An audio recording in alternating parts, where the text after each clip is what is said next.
Hello and welcome back to another week of the DP World Tour picks and bets. This is Skylar, Hoke here with you. Tom Jacobs, how are we doing? Good. I mean, if we just reload the introduction from last week of we've had another second place finisher, blah, blah, blah, blah, we should just bet on who's to finish second. We're good, right? You know, Conaseem again finishes second. One thing I would say, it never really looked like he was going to win, so it's not like one of those heartbreaking ones. He's just had another good Sunday to get himself up there. It's what I don't know what you take from it, Skylar. Do we take from it like he's good at playing on Sunday when there's no pressure, a little bit like a Matt Kuchar of old on the PGA Tour, or is it the next time he finds himself in that position of contending going to be able to convert? Yeah, I think even so, looking at the odds board this week, I have some similar thoughts on guys around there that haven't kicked that last gear. Like, I mean, Zalatoris winning yesterday. Okay, it's his first win ever, and we can talk even more on that because how really solidifying that was for him. But I didn't view him as somebody who I didn't trust on Sundays, or wasn't to that caliber because he's been in 2 playoffs this year. He's played incredible in the biggest of stages, just fell short. And I just don't know if we've seen that type of Sunday out of Connor. I mean, when he's been in that position, it has not gone well. Even with Shinkwin, Shinkwin has gotten over the line before. It wasn't pretty. He's collapsed on some Sundays too, but I even feel I would have felt a little bit better there. I mean, Ramsey, it's just when we're betting, it's been a stretch of low odds winners, man. Like it's been 4 in a row, right? Like it's basically been in the 20s, right? Every time. And that's rarely where we're like starting our cards. And have we adjusted a little bit to it? Probably because of the strength of fields, definitely have a factor, but man, it's just like a weird window of time, I feel like, on the DP World Tour. Yeah, I think like Ewan Ferguson is another one like Shinkwin. That's just we've seen him do it once. We've also seen him collapse. You never quite know how it's going to go. And to be honest, he played really well. I was kind of expecting him all day long to kind of come backwards. Maybe a little bit just hoping because I had someone in the mix, but. I think what he showed is how important it can be to get off to a really fast start, which could go foreshadowing to one of our picks later on. But I think he's someone that obviously took advantage of that fast start when he shot a 61 and never really had to do much more after that. Yep. 100% agree. I think repeating last week's kind of opening, the other part is, man, like yesterday on the PGA Tour, of course, with Zalatoris, like that win felt in similar ways to what Ju Young Kim's win was, you had him on Lost for Words before this whole run. I've been tracking him for years. Like it's a little bit different because when they win at 25 and 40 to 1, it's not like the shock of the world type of moment, but man, it was just great to see that emotion out of him. That putt on 18 in regulation was one of my favorite memories of the year, Do you think he thought he'd won then? Because he was very pumped, and it's weird because everyone's there's been some criticism of him of how he spoke about it when he did it. I don't really agree with that. I think it's quite cool. I think he tagged Steph Curry in it, so he's probably just literally quoting what Steph Curry's like. I don't actually know the actual moment. Yeah. But he's getting some proper abuse, and I do wonder if he actually thought he'd won and kind of forgotten that Stracker had got a chance to still beat him. It's like when Spieth made the bunker shot. And Daniel Berger had a 12-foot birdie look to follow that they could have, really ruined that. I actually thought, Sepp almost made that right afterwards too. He did really good putt. Yeah. Really, Sepp, 2 on 17 and 18, right? This is golf. Like by far, I think Zalatoris's play in the playoffs or even down the stretch was, in my opinion, the worst of the 3 events he got in the playoffs for, or into the actual playoffs with List and then with JT, and then here plays definitely the worst and ends up winning. It's just how fickle a playoff is. He wasn't good yesterday in that playoff. I know he's got a formula in terms of it's decade and how he keeps hitting driver there and stuff like that, but when you do it 3 times in a row and it hasn't worked, you probably should stop doing it. And he just kind of got away with the fact that Stracker decided to take some ridiculous line for the second time in a row after getting away with it the first time. And then I'm assuming that Straka mishit that shot on the par three because he can't have been aiming at the flag. I mean, that was bad. That was, yeah, the gamesmanship, I think, by Will. I don't think he was ever going to hit that No, ball. never. No, he's literally just icing him out. Yeah, like I mean, it was great. I mean, that was phenomenal. And then also, I don't want to remiss what it's Maja. I think Maja Stark is how they pronounce her Yeah. first name. That and Lynn Grant Sunday, the two times the LET and I guess the LPGA yesterday have played simultaneously with the DP World Tour. I mean, those two girls are unbelievable. Those were some incredible Sundays. I mean, she's a 10 under. Um, Curious how similar setups were to like the Scandinavian mixed. If it was a cross invitational type of thing, would have it been the similar type of situation? And what if she just blown away the field just like Lynn Grant did the last time? Yeah, it could well have been. And I think, Lynn Grant, Maya Stark, the Swedish answer to, the Yeah. Højgaard twins on the men's tour, right? Like Yeah. you've kind of got these kind of like young emerging Swedish talents, whereas Denmark seems to be the hotbed at the moment for the men's tour. So we've had a Kilder and things like that. So it's really interesting dynamic for golf right now. I mean, there's been a lot of in the dumps feelings about golf of late, which is only going to get worse, I think, over the next couple of months. But we enjoy coming back to this every week, and the field's okay for this this Czech Masters. Sorry. Yeah, I think the last 2 weeks have been some of my favorite of the golf year overall. So and that leads right into the other part of heading on with golf is we had 25 graduates on the Corn Ferry Tour, and then we have the Corn Ferry Tour finals starting up this coming week. Going to have some content on Mayo Media Network this week on that too.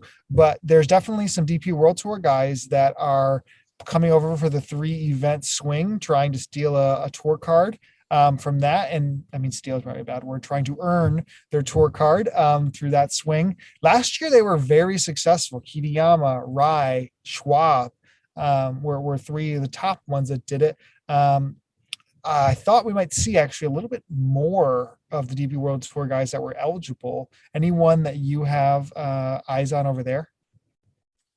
Matty Schmidt's gone over there, hasn't he? He got in with the Bubba resignation. Yeah, so I'm assuming he would be probably one of the popular. I think he's probably destined to play over there at some point. I've got to be honest, I haven't looked too much into who else is going over there at the moment. I think, is Helle Kilder over there as well? So he did not go over. He was eligible. So this is a little bit weirder with him because his top 10 would earn him into this week. He probably would have been eligible either way, but for sure had a spot in this week's event, not playing next week in his home country, but eligible to play on the Corn Ferry Tour. I guess I do struggle with the fact of guys, I guess, not taking the shot. Like when like McIntyre's not there, Guido's not there, and they were eligible for non-member points. You get to see Yannick Paul, even Jamie Donaldson's playing. I mean, Guido is in a spot where he is fighting for his DP World Tour card too. So it's not exactly the same situation as McIntyre. Maybe some of these guys don't want to. Like Peters could go play it if he wanted to. I don't think he just doesn't want to play PGA Tour golf all the way through. I don't know, Peters, like at least he has tried to do it. Like him, Matt Wallace, and things that they've tried to balance the the two cards. And I think Matt Wallace spoke about the fact of how difficult it is to balance those two cards, especially when you're not in the major fields and stuff like that. So I think for someone like Peters, it's probably like a really good decision because he knows that being the star on the DP World Tour is probably more beneficial to him. But yeah, like you say, some of the younger guys and the guys that haven't really broken through on the DP World Tour even should definitely be over there trying to give it a crack. Yeah, I mean, some of them that I thought would have. I mean, Chan Kim's in there. I guess I don't really, throw him as a DP World Tour player. But Helle Kilde, to your point, not taking advantage. Hao Tong is playing. So imagine Hao Tong with the tour card next year. That would be electric. Kovstad is teeing it up this week, I believe, on the DP World Tour versus going to play. So that's another kind of interesting one from that standpoint. And then Scrivener is also playing. Burmeister is the favorite in the field, and he's coming over with it. But yeah, like guys like Kanaya, McIntyre. Minwoo is playing, but Kanaya McIntyre choosing not to. Dietrich's playing as well. So we could see some of our favorites with tour cards, in the span of a month from now and teeing it up in the fall swing and their lives. I mean, a lot of those guys are, I think everyone that we mentioned is coming back. Yeah, for sure. Next year on the PGA Tour, they all pretty much easily retained their PGA Tour cards for Kitayama, Rai, and Schwab. So excited to have a few more guys get over there. Yeah, I think it's always good, right? I mean, even like Yannick Paul and Jeremy Paul are obviously playing over there as well, aren't they? So really interesting to see how they got on. Is it Jeff Overton's playing in that field? I've just been I don't know how Overton. That's an interesting one. I like to see that he's back after he's obviously had some really tough times. But yeah, I think to your original point, Vincent Norman and Matthew Schmid would probably be the two standouts. And to be honest, given the length of time that Norman actually spent over here, he's probably more considered a Corn Ferry Tour guy than he is a DP World Tour, right? But Schmid would certainly be a loss. Yeah, for sure. And Schmid opened up like 33-1. He was one of the top guys there. So there's not too much that is being slept on from a talent perspective. But definitely we talk some previews on that later in the week.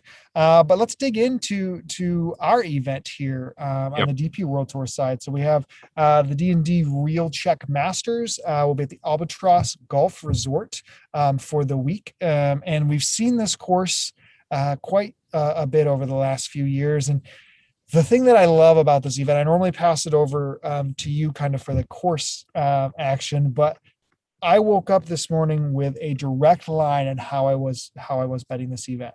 So we saw Veerman win this in 2021. Runners up were Tapio Pokanen and Sean Crocker.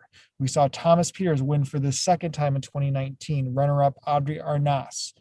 Those 5 golfers right there, like, they have one aspect that is far superior about their game than anything else. Some of them kind of their only asset. If you talk about Tapio, driving the ball better than anybody else in the field. That is what those guys do. Now, you could be thrown off a little bit with Andrea Pavan being a winner here. Now, this is pre-injury Pavan, so his shoulder wasn't limiting the same off the tee ability. There has been other guys that have been a little bit more of plotters, do well. But when you go up and down, I mean, Burmeister has played well here.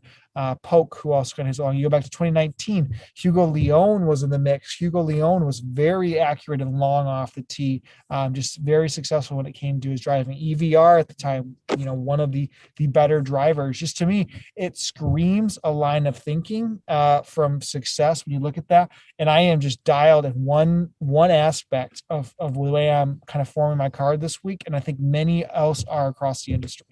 Yeah, I think it's the easy line, right? And I do think you can mix in one or two with the different skill sets. It's just they have to do it a different way. Like Lee Slattery's obviously contended, Andrea Pavan and Paul Pearson have won. Jamie Donaldson was decently long, but not the longest, and Bradley Dredge certainly wasn't. So, you can do it in different ways. But yeah, I think to your point, if you're just trying to look at a skill set, you know which way to go, and it's probably the safest way to go rather than trying to bank on them doing something else really, really well. Yep, that's kind of my thoughts going into the week. So if you start from the overwhelming favorite, the golfer who has won here twice and also has 2 other top 10 finishes in his last 5 appearances here, Thomas Peters, an overwhelming favorite, as short as 6-1, kind of on the books. She followed up by Victor Perez. And then beyond that, Tom, if I had to have a market that said second place finish this week, only second place finish, and that was all you could bet, that selection to the week for me is Richard Mansell. He falls into that category, in my opinion, of Connor Seam. Of it's so obvious, but the number's so short. He's incredible driver of the golf ball, but has he ever had a Sunday that you like, oh, okay, he's getting there? In my opinion, no. So I would put him bang on for that T2 market. Yeah, he's definitely. When I try and get these T2s, I'm going for the win. Whereas with him, I would be absolutely delighted with a second place finish with Richard Mansell, hoping that he got into first by 8 shots and then lost. Interesting. It's really hard because he's actually not been out at this level for that long of a time, and he's one of those guys that actually hasn't found himself really in the mix. Like we think about, like they always talk about how it was a long time coming for Crocker, and I think it was this time last year that you really felt he actually had a chance of winning. I mean, he'd made 4 birdies, Crocker, between 9 and 12, and then bogeyed I think 15 and 16 before birding the 18th. Like, he had a decent chance and had the lead at one point. But I don't really remember Mansell ever having the lead and looking like he should have won. Like, it's not that, right? Like, he's been in contention and he's fallen away, but I don't think he's ever really felt the heat of it. So we don't actually know what he would be like in that position because he hasn't really got there. Yeah, I remember betting him on the Challenge Tour his first event back, and he kind of was in the thick of it. Never really was like a runaway, or it might have been tied for first, and even melted on that Sunday. And I just kind of had a tough taste in my mouth when it comes to the numbers, that are 20-1. We're both kind of starting our cards a little bit deeper on. I mean, if you looked into, I guess. No, I'm remiss there. If we stay in, I guess, the lower 20s, you have Pepperell coming in there. We also have kind of a slew of live golfers that are just now playing this event. Poulter's here, Henny Duplessis is here, Laurie Cantor is playing. So a little odd there. But tell us why you are going through back to the golfer that you were just talking through, who showed signs of life before his first win. Yeah, so I think we've talked about Sean Crocker enough on this show that anyone that follows it now is going to know what I'm going to say. He's ultimately one of the best ball strikers on tour. I mean, I think a couple of people have actually mentioned he's got the best swing they've ever seen, which is pretty ridiculous considering he actually took up golf quite late and didn't play an awful lot before turning pro, right? But he, like I said, he made 4 straight birdies here on the starting the back 9 last year, and it was 14 and 15 that he bogeyed, and those were the first time that week that he bogeyed it. So you could tell the pressure kind of got to him, but I would like the fact that he rallied back with a birdie on 18, and the miscut last time out was absolutely expected. I'm pretty sure he got almost completely hammered to the point that he might actually have passed out after his first win, and you just don't expect it, right? He's a guy that expects to win, celebrated to win. He's got a very good relationship with his caddy. He's obviously been criticised for that as well with the dropping of the putter, which we won't get into. But I just think ultimately he's a really high level player that I expect. We always said that once he gets one, we think he'll kick on and do better things. And if we're sticking to that kind of theory, then I'm going to go right back to him because I think he's only 41st in the race to Dubai, even with the win. So there's really a lot of motivation to kind of climb that because there's going to be a couple of guys drop out above him from the live switch over. So he could have a really good chance of getting to the final and making a run at it. Yeah, no, I mean, if you talk about people, that is my one fear, I guess, with the week and the way I've structured my card is, I mean, you look at Peters, you look at Perez, Mansell, Henny, Crocker, Thriston, Cantor, Veerman, you look at all these golfers, listen to pretty much the entirety of sub 40-1. They're all pretty dang good drivers of the golf ball. The best golfers on any tour, almost all of the time, they are very good and they're very long off the tee. It's tough to be an elite golfer without that skill set. So I guess that is the fear because you could make some sort of a case that, hey, all of these guys can do it. But that's kind of where I draw my line off because I think there's still some good value even in each way markets when we get to some of the, elite, in my opinion, drivers from either a distance perspective or overall strokes gain off the tee. And that first one has to be the longest guy on the planet, and that is Wilco Nienaber. Wilco comes out finishing 23rd last week. I'm almost glad there wasn't strokes gain statistics that didn't come out of the DP World Tour because every time you look at him, he's gaining so much off the tee. He loses it more from his approach game. And then, he clearly can find a little bit of short game with it. And that might be the combo you just need. You just need to drive it, you putt it well, and that can put you in a spot. And he has that in his tank. We know he's literally, 20, 25, 30 yards longer than the field every single time he tees it up. So if I'm going to go this route, there was no chance I'm leaving Wilco off the betting card. He's bet down from 50s all the way to 35s already this morning. So he's very popular, and I think it's for very good reason. Yeah, I think, like you say, he's the perfect skill set. And I did want to bet him. I just felt like the number was there to basically talk you out of it. They don't want to take the action. And the guy that we're going to come on next, we both kind of agree on, felt like the better value in this market. Because I know he's so hit and miss. And the reason he's so hit and miss is because his skill set is kind of one thing, right? He hits the ball an absolute mile and he needs to tidy up the rest of it. But I think he's another one where we don't really know quite what he's going to be like. I know he's had a couple of times where he's kind of fallen back from contention, but I still don't think we truly know what Nienaber is. Yeah, I agree. Like he could be one of the best players in the world, like with that skill set. You know what I mean? Like that is he definitely doesn't take enough advantage of it No, from like that's what concerns me a bit. it's very raw and potentially that's where in a field like this, I mean, you get him at a shorter number, but yeah, I mean, it could definitely, he has a huge standard deviation of the way kind of his output is, and he could win. He could easily miscut, and that's probably tough to say for somebody you're betting at 35-1 when you have a golfer like Paul Waring, who we're both backing this week, who's definitely shown elite form recently in a stretch of golf, and to get these guys basically at the same number. One seems off, whether Nienaber is too short or Waring is too long. I have a struggle thinking that many golfers are in better form than Paul Waring. So he absolutely wasn't the card. And for an old man, he can still drive it very, very well. What else you got on Waring? Yeah, I thought I was looking at basically just driving distance there, which I never really do. I normally just look at a strokes gained off the tee or tee screen in total, right? And I just thought I'd look at just raw off the tee. And I always kind of talk about Waring being this kind of much longer guy than he's ever been before. And he actually isn't hitting it as far as I thought, like on average. I don't think that necessarily is the best statistic because obviously sometimes they're not playing driver off the tee. They're, it could just be the courses that he's played and stuff, right? But I do think that he's driving it really great. I think he's hitting the ball just really nicely. And he's been 19th and 30th here, either side of two miscuts. And when he was 19th, it was like many years ago, but like he was third after round one and seventh after 54 holes. And to be honest, I haven't looked at the form he was in that year because I didn't think it was that relevant. But to me, that points to the sign that he was already a good golf course for him. Now he's added length, no matter whether it's more than we think or not. And that's just a really good thing. And kind of back to your point on Nienaber, but like you look at who's won here before, like Hayden Porteous was basically the same guy in 2017. Like his asset was, a long drive of the ball beyond other people. I mean, he was fifth on tour that year in driving distance, averaged 309 to 291 tour average. So Nienaber could certainly do what Porteous does. And I think we've kind of talked, Jason was kind of talking about this, like, there's been a lot of South African guys that have been touted as like the next big thing and haven't really materialised. And Porteous was one of them after getting 2 early wins. And Nienaber could be the next one. Like it just feels like they've got some potential to fulfill. Yeah. Yep. Definitely. Waring has gained off the tee in 7 consecutive events.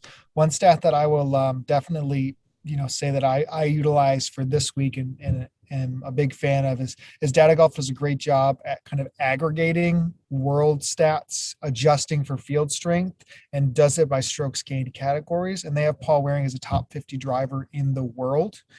So to me, just you factor that with how he's also playing right now, and it's just a really good combination for it. I agree with that.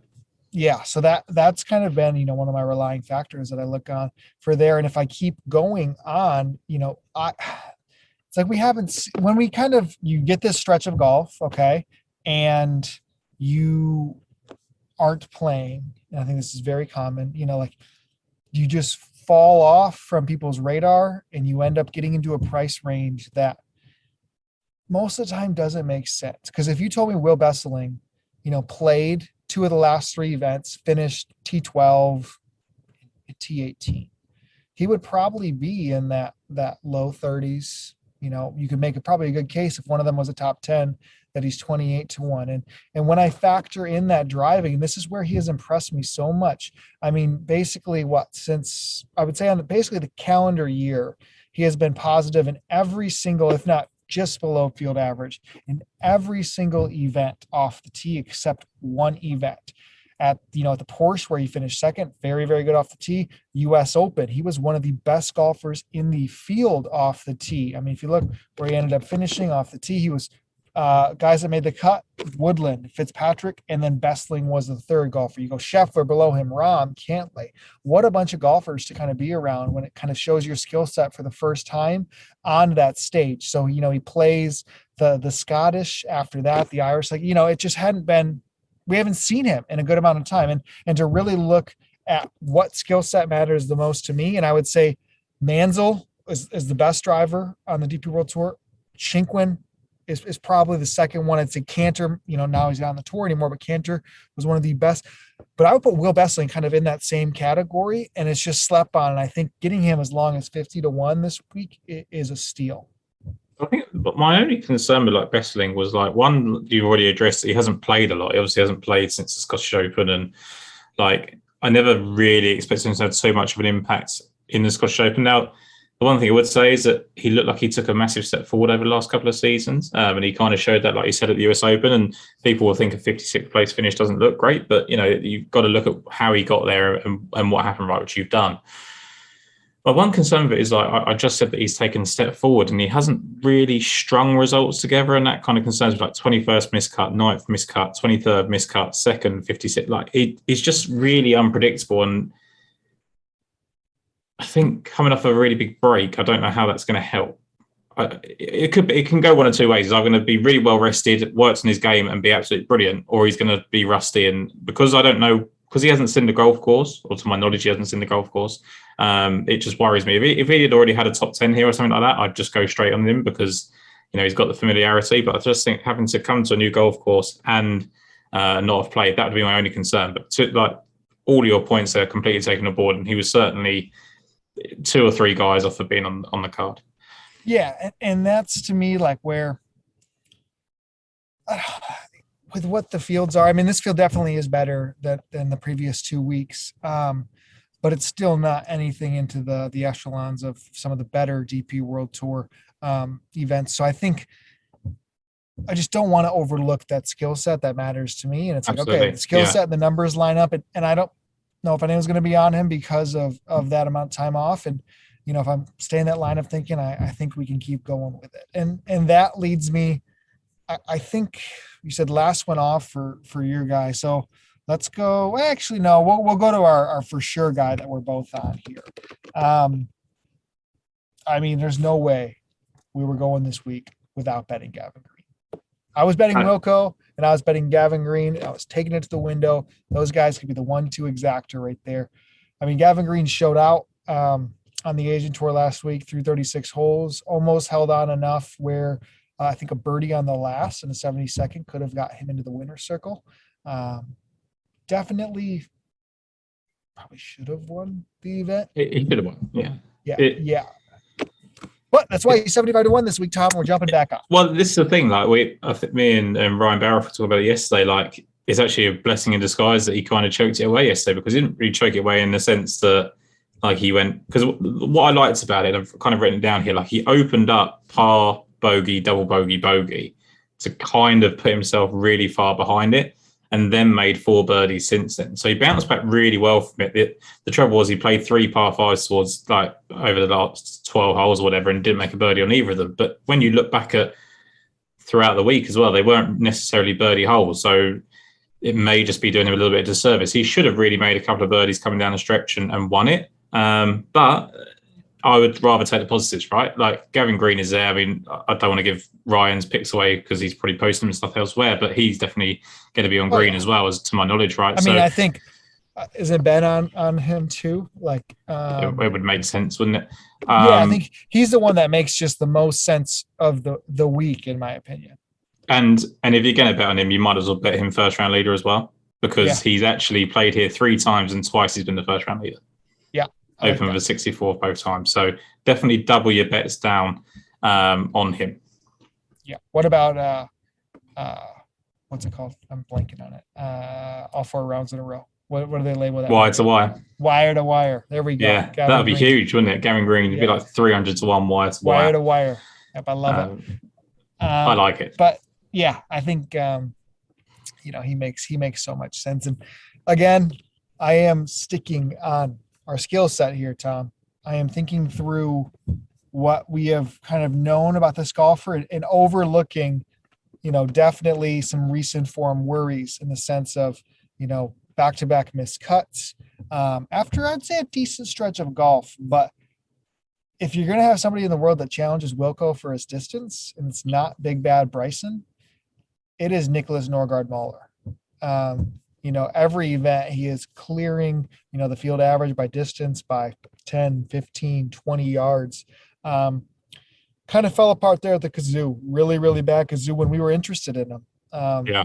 I believe we definitely were interested there because he had shown well at the Barbasol. And he come off back-to-back top tens earlier in June. And again, I think he falls into that similar type of window when you have that skill, but not really the rest of the game that's ever, really at least popped all together. Is there that fear that it just doesn't, have, I mean, truthfully, the time that he put it together on the big stage was last year in 2021, where he finished top 10, his best ever finish on the DP Worlds, where he finished T8. So, I think that he definitely has it in his tank to go out there and show out. And if the driving distance is the factor, Moeller can drive it with anybody in the world. Yeah, and I think again, he was the guy for me that I found really hard to leave off, right? Like it, like you say, to all your points, like he hits the ball exactly how you want him to. Was he fourth here last year? Could it have been on a different course or different? Maybe. It was a Czech challenge. He finished fourth, right? Okay. So he's played well in this part of the world already, and he was another one that kind of concerned me, that we had those kind of runs of made cuts. I think it was like 6 in a row. Got himself into a really good groove. Then he went over to America, didn't even play the 2 events over there, played well at the Barbasol, missed the cut at the Barracuda. Then he struggled at the Kazoo Open, and it now depends on how he's going to come back from that. And I think he's being priced, again, a little bit like Nina, but they don't want to take a chance on him. So they're kind of trying to talk you out of betting them, and I'm listing them because he's probably, anyone else, he's probably a 100-to-1 golfer. But there's a reason for that. Like there's such a high ceiling. Like you say, it's kind of effortless distance as well, which is kind of what I like. He's not going to kind of hurt himself or anything like that. So looks like he's the perfect skill set if that's what you want. And you say if you put him in with the guys like Nienaber already, you've got the two strongest drivers anyway in the field. Yep. And just this, the way things have kind of been. I just think there is a path, and I'm going to really stick on the path. More or less, there were guys that were on my kind of short list anyway, from a form standpoint, and it kind of is viewed as a tiebreaker, but also viewed as a leg up in some ways for it, especially because we've seen that history repeat in that skill set.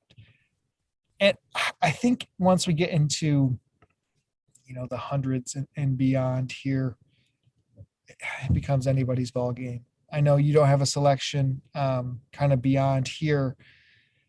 I really dug through kind of the weeds to find, because if I was going to find it, I was going to, again, continue the same route. Is there any golfers who don't have laser rounds that you can find that have pure distance, or they're golfers that maybe popped up on a few different tours that Tour Tips tracks their distance on? Maybe guys got spot starts in majors and they showed up on things and just kind of really walked through it. I mean, Borja Virto, it's hard to get a read on how his skill set is. Finishes second, was pretty strong, all week long. He didn't really fold, I didn't think. Ewan just kind of got it out of reach. But do you go back to him after he had a couple top tens on the Challenge Tour and then finished second place? I definitely was on the wrong amateur from the Open Championship last week. It was good to see Chelly play that well. Chelly is going to be playing next week's event too. So definitely have kind of some interest there. Aman Gupta is back, but his skill set is more of a short game versus kind of the putter. So it just kind of left me going through anything I could find, from a distance standpoint. Bobby Bay is a really long golfer at times, but he also shot like an 84 in round 2 last week. So I didn't want to go back to the well there. So before I go into my 2, Tom, do you have anybody that you thought of? My final selection was Dan Heising. Heising, who he was kind of 80-1. And my bad. I got too excited for the long shots. I was well ready to just go back to him. It's fine. So he has been 36th, 3rd, and 15th his last 3 made cuts. He was 3rd at the halfway stage at the BMW International, and he's finished 23rd here on his only start. So I just think he's playing some really good golf. Ranked 9th for T Screen the last time he played. Weaker field is going to help him. So very short summer in Dan Heising, but I do like him. There was really like around this number now, like the triple digits. Borja Verto was one of them. Didn't really get there in the end. Craig Howie, for some reason, pops up. I thought there was some good stuff on him. He top 10 last week, didn't he? Yeah. He played well, and I think that's the second week in a row now, or second event in a row now that he's played well, if I remember rightly. Just looking back through, so he was 13th last week, but he was 29th 3 starts before that as well. So just playing some good stuff, and he was 7th after round 1 at the Kazoo Classic, and kind of came backwards. So thought that was interesting. I don't really know too much about Howie. I know he kind of flashes between the 2 tours, so I didn't kind of dive in too much. Then there was Hidalgo, who we've kind of been talking about a little bit of late. And then I was kind of speaking to Ryan yesterday, and I can't get away from the fact that I think Tom Lewis is going to do something. And there's nothing to back it up, which is why I haven't ultimately gone there. I might still do it at the end of the week. Because he's now coming back over to the DP World Tour full-time. I'm assuming he is, because he's moving back to England. So I just wonder if he's ready to kind of rededicate himself, try to kind of take advantage of that Corn Ferry Tour, PJ Tour run, didn't. And I just think when he comes back, again, the results haven't shown it. Like if he'd come back and finish top 10, multiple times, then I would say like really going to get in on him, but hasn't. So really interested to see what he does. Kind of probably a watching brief for me on Tom Lewis, just to see what to expect for the rest of the year. And then it was Hayden Porteous. I thought was actually he was 500 to 1 on DraftKings this morning. I don't know what he is now, but he's played okay recently. Like he's played some decent stuff. He made a cut recently. He just missed a cut last week, I think. And you talk about skill set guys. He's obviously won here before, and he is the kind of Nienaber, Moller type. So. I would probably take a chance on Hayden Porteous, especially if you can get that kind of 501 number now. I don't suppose it's still there, but he's got to win a 36th and 11th on this golf course. So if you want a high upside player, then Porteous would be fine. I kind of liked Garrett Porteous. I did as well. I thought he was close. It was the top Porteous market that come to mind because he's got a 9th and 14th place finish here as well. So they kind of both got my attention.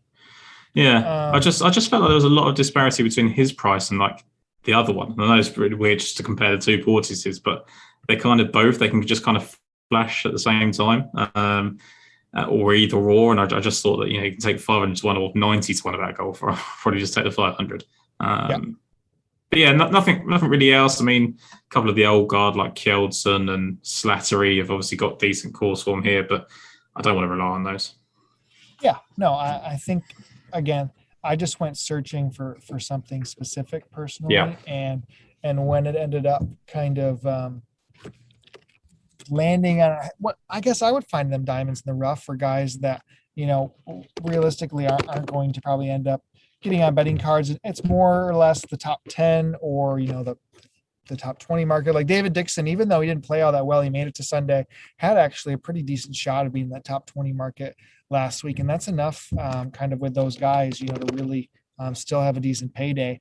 And the first one for me that I come to is David Carey. So David Carey is as long as 300 to 1. So David Carey was in the Open Championship. You might have recognized him because he looks like Bryson when Bryson used to wear that Puma hat or the little hat that he would wear. And David Carey ended up making the cut at the Open Championship. Nothing spectacular there. T62, I think he had 1 round under par. But I digged through kind of the data and looking at it. So he was 11th in distance that week at the Open Championship.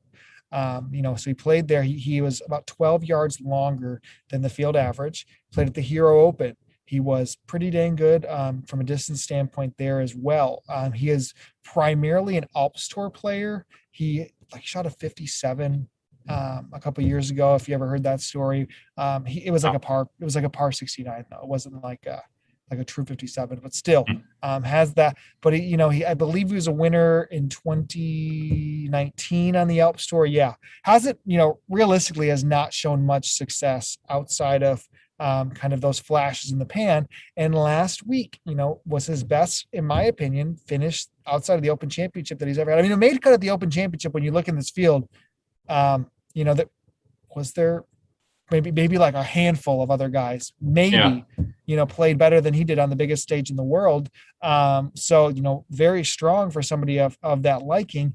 And then you come out last week, and last week he kind of had some sneaky life. And I say this in a way that, Barclay Brown had similar kind of flashes where you see a 67 in the opening round for David Carey, a 68 on Saturday. And those rounds weren't, reproduced on Friday and Sunday, but enough to have still a decent week.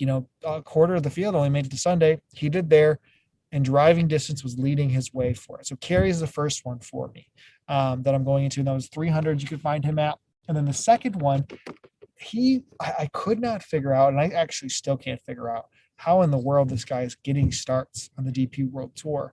But Steven Stallings has now played 3 weeks in a row. He also got all the way through to Sunday this past week. Stallings is out of Kentucky last week, so he finished 28th, opened 69, 68. And his, when you look into his data, he has had some PGA Tour starts. He gained 1.22 strokes per round off the tee at the Barbasol Championship. He was above average. So if you look at that, that would have been, of guys that made the cut, actually, he was number 1 in strokes gained off the tee in a PGA Tour event. So I was like, okay, that kind of shows a little something there. He had also played the American Express earlier this year, T25 at the American Express. So we're looking at a golfer here at 350 to 1 that has a 25th at a PGA Tour event this year. I'm not sure we've ever seen that, Tom, from that perspective of looking at it. I mean, that isn't by any means a strong event, but it is a heck of a lot stronger than what's being teed up, this week. So we have 2 made cuts and 2 PGA Tour events this year. And then last year he had a stretch where he played, I believe, 5 or 6 PGA Tour events, could not putt for the life of him in them. But every single one of these events, he was at least 10 yards longer than the field average in distance.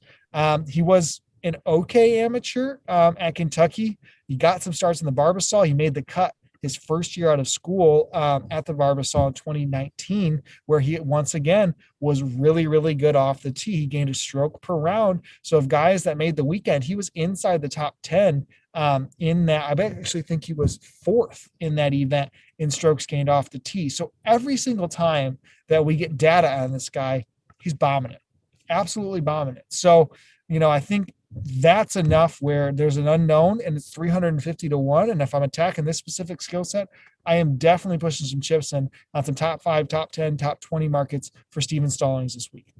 Yeah, so a couple of things on both of those golfers. First of all was going back to kind of Carey, was he'd actually played, I think he only finished 61st at the Hero Open, but he actually shot second round 67 and the final round 69. And it was kind of only the 76 on Saturday that really took him out of it. I mean, even the 71 on day one left him 100 off. So, like, the fact that he actually made the cut was a pretty good success after that second round. And to me, that's like you say, it's probably enough to kind of start looking at people, right? And, you don't want to just be, I mean, if you were using these to kind of back a 50, 60, 70, 80 to 1 golfer, I'd be like, Sky, let's not keep doing it. But like Steven Stallings is a guy that I just keep seeing on the Monday qualifying, like, because I know I've been seeing him a lot, because every time I see it, I think, why is Scott Stallings having to go to Monday qualifiers? And it's not, it's Steven Stallings. And then I keep trying to look to see whether they're related, and then it'll be a little bit like the Anton Carlson thing all over again, that they're absolutely not related, and I just make it up. So I'm not even going to try and fashion the fact that they're even related. Are they, Sky? Do you know? I'm not. I mean, it's definitely not his son. But I feel like Kentucky's like, that sounds like somewhere close to where Scott Stallings was from. Maybe. Anyway, we can find that out after the show. There's not enough time left. He's from the Northeast. He's from Massachusetts, actually, because he wanted to play the U.S. Open. Close enough, right? So, not related, but we're going to relate them anyway. But the same. I mean, just exactly. Like the Porteouses, they're probably... Yeah, exactly. Garrett Porteous, Hayden Porteous, not even from the same country, but and I think probably pronounced differently. I think it's like Porteous versus Porteous. I don't know. It's not that different. And then the other one, Sky, that I thought, and this is going completely against the skill set, I believe. I don't think he's ever been a long golfer, but has had some good starts here and has played well last week. Paul Dunn is like 600 to 1. And I'm pretty sure he finished like 20th last week, and he's got like 2 top 20s here. So if we look at last week he was pretty sure he was 20th.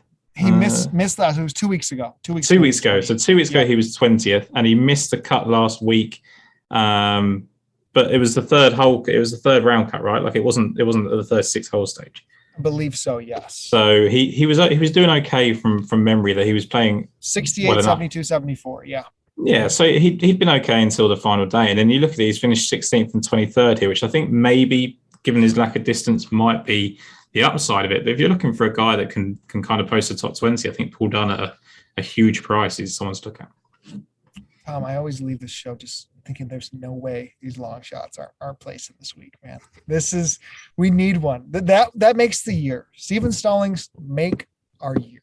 Okay, let's do this. By the way, our producer has confirmed that the Stallings are not related, because someone else, as stupid as me, has Googled that and said, is Stephen Stallings Jr. related to Scott Stallings? They said they are unrelated, but share similar surnames. Now, one, it's a stupid question. That's a stupid answer, because they don't share similar surnames. They're exactly the same, apart from the fact that it's junior versus not junior. It's not even senior. So it's not similar. It's exactly the same. Yeah. I mean, we can root on both of them this week if we want. How about a Scott Steven double? What about a Stallings double? That would be absolutely. Imagine if that happened. I'd just end the internet. Yeah. Mm-hmm. Then we're never showing up for our shows again. Never again. We ride off into the sunset. By the way, is Robin, just one more, because I know we've got to go in a bit. Is Robin Williams is he the golfer that has Tiger as his middle name? And all these years ago, they kept saying that he was like the next Tiger Woods, and he's just been shit ever since. Because anyone that gets called the next Tiger Woods is shit. But I'm pretty sure he was the guy that, like, when he was younger. Robin Tiger Woods, English team golfing. Yeah. There you go. He's like, I'm pretty sure he was like from South Africa and then played in England, then got English nationality or whatever, and then just got called Tiger Woods, basically. He's definitely not good enough to be called that. Robin Tiger Williams, yeah. I'm pretty sure he met him. I think it was like a Ryder Cup video. He kind of got like decent form, like wherever he's playing. Probably on like the backyard tour or whatever. But he's there. Tiger Woods. Euro Pro Tour. 3-4 top 40s in his last 5 events. All right, Tiger. Tiger's there. So top 40 for the new Tiger Woods. Hey, also, you haven't said anything, but I'm pretty proud of myself. I haven't mentioned Austin Batista in like 6 weeks, and he's teamed up 4 times on the DP World Tour. So when I saw him, and I was like, Sky, you're going to bet Austin Batista, and I looked at the fact he finished 44th on the Euro Pro and just thought, I better not bring that up. Well, he missed the last 4 cuts on the DP World Tour. He's been playing, man, and I'm just letting it go. I'm proud of myself. Wasn't Yannick De Bruyne one of your guys from a little while ago as well? There's some weird names in here. I don't know how they've got in. We had that discussion on Twitter a little bit last week on how these guys, got into some of the qualifying. Here's another one. Is Javier Otaegui related to Adrian Otaegui? He's 25. Definitely not his son then. No, I don't know. We could play this game for a while, Tom. I think we gotta land this plane. Let's wrap it up. Walk us through your betting card one more time here. Yeah, so for me, it's Sean Crocker. I think he's as big as 33-1, but kind of 25s generally. Paul Waring, we're both on. Gavin Green, we're both on. And Dan Heising was my for sure selection. I do think that Hayden Porteous offers some really high volatile upside. And Paul Dunn is worth a kind of top 20, top 30 bet. So for me, Wilco Nienaber, 35-1. Paul Waring, 40-1. Will Bestling, 50s. Gavin Green, I think he settled in 80 now. There might have been some 90s as well. Nicholas Norgard-Moller, 80-1. David Carey, 300, laddering up to T20. Same as Steven Stallings Jr. at 350-1, all the way to T20. Let's have a week, Tom. Let's get over the T2 line, find ourselves a winner, mix in a place or two with that. Another top 20. Tom, this is our week. Driving distance, all that matters. Hit it off the planet, and you're going to win. Yeah, if it's Paul Waring or Gavin Green, we don't mind. It'll be a joint winner. Yes. I love it. I mean, let's hope. I thought we were going to break the top 2 streak last week with a 3rd place finish. So I'm hoping it goes the other way this week. Hey, amen. Let's get over the line here. Best of luck to everybody. Thank you again for listening, and we'll catch you next week.